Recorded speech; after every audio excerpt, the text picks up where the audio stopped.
Hello ladies and gentlemen, I am your host Mrs. Lily Basu. Welcome to my channel The Defense Discussion. Please subscribe to my channel for more interesting videos. Let's begin our discussion about developments in defense sector. As we know, India is working on two indigenous fourth-generation fighter plane programs. The first is a single-engine lightweight Tejas Mk2, and the second is a twin-engine medium-weight TEDBF for the Indian Navy.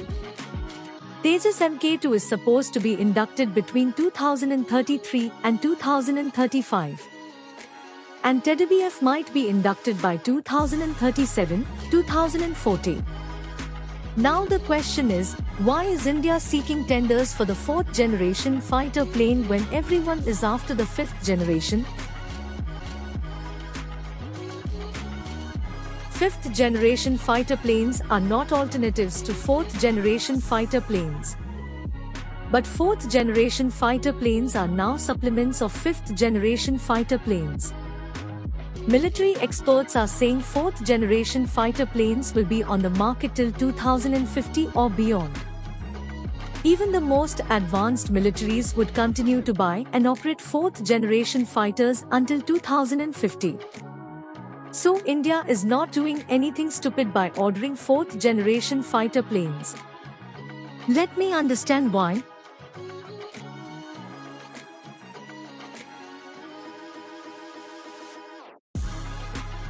First reason. There are not many options available for fifth-generation fighter planes on the market. Only the F-35 and Su-57E are available for export. So the scope to get the best deal is limited or none. Most countries that are buying fifth-generation fighter planes are buying in small numbers, just to add extra capabilities for their air force. That is why no country is completely replacing its latest fourth-generation fighter planes with fifth-generation fighter planes. Even the USA is still giving orders the latest F-15X. Second reason. None of the fifth-generation fighter planes are mature enough to be used in most combat roles. The Russian Su-57 has issues with its stealth capability, older engine, etc. The F-35 has issues flying in bad weather. They also have limited capabilities. Their capabilities are still evolving. It would take another decade to reach all of their capabilities. Third reason. Fifth-generation fighter planes are too costly compared to similar type fourth-generation fighter planes. Both operational and maintenance costs are too high for fifth-generation fighter planes compared to similar fourth-generation fighter planes. It's a waste of money to use a fifth-generation fighter plane in normal missions. One example of the fifth-generation F-35 plane recently, South Korea retired one of their brand new F-35 of fifth-generation fighter planes due to a bird hit accident. As per the news, a F-35 from the South Korean Air Force collided with a 10 kg Eagle bird. It severely damaged the area around the air intake of the F-35 plane.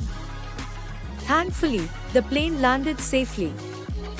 But when the repair assessment was done, a South Korean Air Force official was surprised. The repair cost was estimated at $70 million. It needs to be mentioned that South Korea has brought these planes at a cost of $110 million per unit. For comparison, a new Russian Su-35 costs around $65 to $70 million. Fourth reason. Fifth-generation fighter planes still lack many of the capabilities that fourth-generation fighter planes have. Like a standoff long-range attack, an anti-ship mission, a dead mission, etc. Fifth-generation fighter planes are still not integrated with many air-to-ground ammunition and weapons. This process is still going on. Fifth reason. Many of the jobs of fighter planes are being done by drones. Already, many of the jobs of fifth-generation fighter planes are being taken over by drones. Example, during the Azerbaijani-Armenian War in 2021, drones did the job of fifth-generation fighter planes.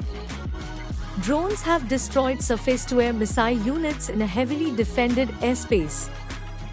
Therefore, many countries are buying drones, which are supposed to be done by fifth-generation fighter planes.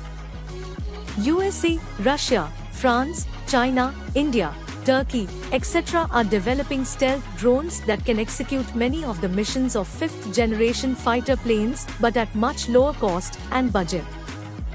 Like the Russian S-70 Okhotnik drone developed by Sukhoi Corporation, this drone can attack its target by avoiding the enemy's air defense system. Sixth reason.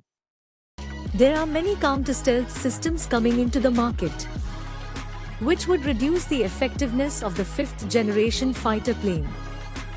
So countries are approaching with caution the induction of costly fifth-generation fighter planes.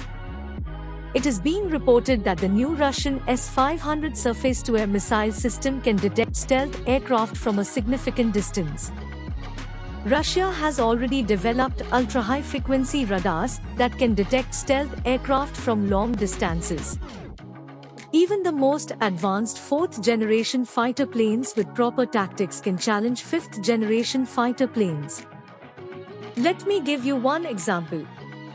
There is a report of a clash between a Russian Sukhoi 30 and an Italian F-35 in May 2023. The Italian F-35 was trying to intercept a Russian An-12 military transport aircraft. Surprisingly, a Russian Sukhoi 30 is visually appearing to protect the An-12 plane. But the radar and other sensors on the F-35 were able to detect the Sukhoi 30. The Western defense analysts are blaming the instrument failure of the F-35 for being unable to detect the Sukhoi 30. But Russians say it's the electronic warfare suite of the Su-30 that has blinded the F-35.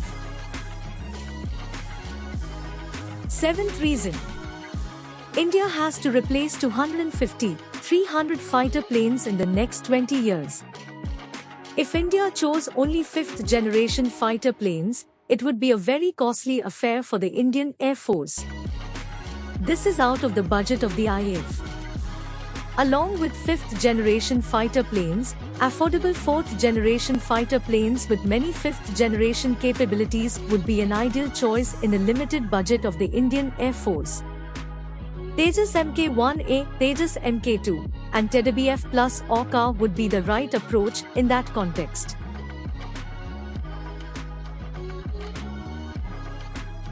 I hope all aspects are being cleared.